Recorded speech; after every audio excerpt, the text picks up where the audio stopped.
আমরা এগিয়ে যাব, সামনের দিকে লড়াই করব, রক্ত দেব, কিন্তু গণতন্ত্র প্রতিষ্ঠার লড়াইয়ে এগিয়ে যাব। এই দৃঢ়তা যদি আমাদের মধ্যে থাকে তাহলে অবশ্যই আমরা সফল হব।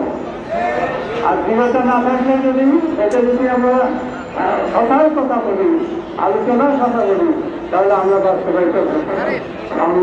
বাস্তবায়িত করার জন্য যে লক্ষ্য অর্জন, সে লক্ষ্য অর্জন করতে পারব। দেশনেত্রী বেগম খালেদা জিয়া দীর্ঘ 8 বছরের অধিক তিনি কারাগারে ছিলেন। তার যে লক্ষ্য ছিল গণতন্ত্র পুনঃপ্রতিষ্ঠা। বিভিন্ন পর্যায়ে দেশনেত্রী বেগম খালেদা জিয়াকে চেষ্টা করা হয়েছে যাতে যে আপোষ ফর্মুলার মাধ্যমে তিনি যাতে সামনে এগিয়ে যান, একটা কম্প্রোমাইজ করেন, কিন্তু সেটা তিনি করেননি। তিনি জনগণের কল্যাণে, জনগণের কাজে নিজেকে উৎসর্গ করেছেন। আর যে উৎসর্গ দায়িত্ব, এই দায়িত্ব আমাদের বহন করে দিতে হবে। আমাদের মধ্যে